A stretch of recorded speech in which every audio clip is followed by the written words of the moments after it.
আন্তর্জাতিক অপরাধ ট্রাইব্যুনালে মামলা অথবা অভিযোগ দায়ের করার দুটি পদ্ধতি আছে। একটি হলো যে সরাসরি তদন্ত সংস্থায় কোনো অভিযোগ দায়ের করা, এটি কোনো আইনজীবীও করতে পারেন অথবা কোনো জ্ঞাত ব্যক্তি যিনি কোনো অপরাধ সম্পর্কে জানেন তিনিও করতে পারেন। আর আমরা প্রসিকিউশন নিয়োগ হওয়ার পরে আমরা আরেকটি পথ ওপেন করেছি, সেটা হলো সরাসরি প্রসিকিউশনে আপনারা চাইলে অভিযোগ দায়ের করতে পারেন। এই অভিযোগগুলো যেটা তদন্ত সংস্থায় দাখিল হচ্ছে বা প্রসিকিউশনে দাখিল হচ্ছে, দুটি একই সাথে তদন্ত সংস্থার অধীনে এবং প্রসিকিউশনের তত্ত্বাবধানে এটি তদন্ত হবে। এই তদন্ত কার্য সমাপ্ত হওয়ার পর একটি তদন্ত প্রতিবেদন জমা দিবেন তদন্ত সংস্থা চিফ প্রসিকিউটরের বরাবর।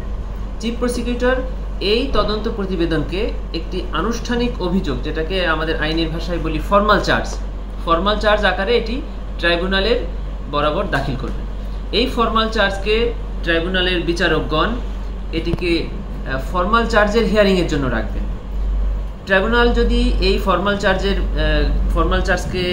চার্জের যে অভিযোগ আনা হয়েছে, যে সাক্ষীদের নাম দেওয়া হয়েছে, যে তথ্যপত্র ফর্মাল চার্জে থাকবে, সেগুলোর ভেতরে উপাদান পেয়ে থাকেন, তখন ট্রাইব্যুনাল এই ঘটনাকে আমলে নেবেন, মানে কগনিজেন্সে নেবেন। যে সকল আসামিদেরকে এখানে অভিযুক্ত করা হবে সেই আসামিদের বিরুদ্ধে এই অপরাধগুলোকে আমলে নেবেন। আমলে নিয়ে একটি অভিযোগ গঠনের উপরে শুনানির দিন ধার্য করবেন, যেটাকে আমরা বলি চার্জ হিয়ারিং। ট্রাইব্যুনালে চার্জ হিয়ারিং হবে।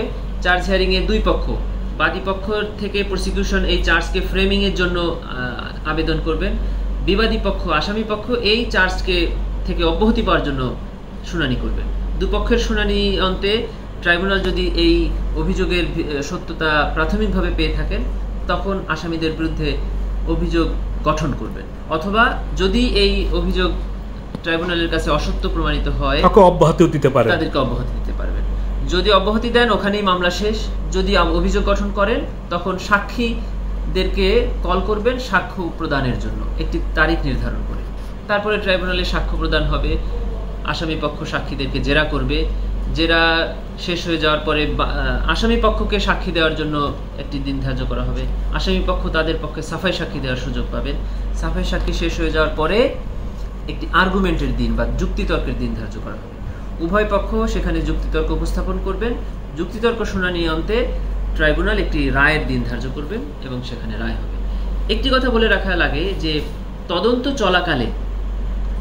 চলাকালে তদন্ত সংস্থা যদি মনে করে যে সকল ব্যক্তির বিরুদ্ধে এই ট্রাইব্যুনালে অভিযোগ আনা হয়েছে সে সকল ব্যক্তি অত্যন্ত ইনফ্লুয়েন্সিয়াল, যারা তদন্তকে বাধাগ্রস্ত করতে পারে, তদন্তকে ইনফ্লুয়েন্স করতে পারে, অথবা তারা পালিয়ে যেতে পারে, এগুলো যদি তদন্ত সংস্থা বা প্রসিকিউশনের কাছে মনে হয়, তাহলে তদন্ত চলাকালীন অবস্থায় এই সকল অভিযুক্তদের বিরুদ্ধে গ্রেফতারি পরোয়ানার আবেদন করতে পারে ট্রাইব্যুনাল বরাবর। আচ্ছা, গ্রেফতারি পরোয়ানাটা সাধারণত কখন জারির আবেদন করা হয়? আমাদের ট্রাইব্যুনালে ইতিপূর্বে আমরা যে মামলা দেখেছি, বেশিরভাগ ধরেন 90% মামলাতেই তদন্ত চলাকালীন অবস্থায়, তদন্ত শুরুর কিছুদিন অতিবাহিত হওয়ার পরেই তাদের বিরুদ্ধে গ্রেফতারি পরোয়ানা জারি করা হয়েছে। আর কিছু ক্ষেত্রে ব্যতিক্রম হয়েছে, সেটা খুব সামান্য, যে তদন্ত প্রতিবেদন জমা দেওয়ার পরে তাদের বিরুদ্ধে গ্রেফতারি পরোয়ানা জারি করা হয়েছে।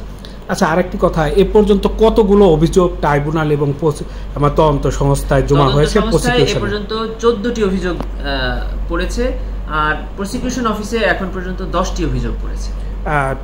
সবগুলো মামলাতেই প্রধান আসামি তো শেখ হাসিনা। সবগুলো মামলাতেই প্রধান আসামি সাবেক প্রধানমন্ত্রী শেখ হাসিনা সহ তার মন্ত্রী পরিষদের সদস্যগণ, পুলিশ এবং আইন শৃঙ্খলা বাহিনীর ঊর্ধ্বতন কর্মকর্তাগণ, এবং যেসব এলাকায় ঘটনা ঘটেছে সেখানকার আওয়ামী লীগের স্থানীয় নেতৃবৃন্দ এবং সেখানকার স্থানীয় পুলিশ প্রশাসনকে আসামি করা হয়েছে।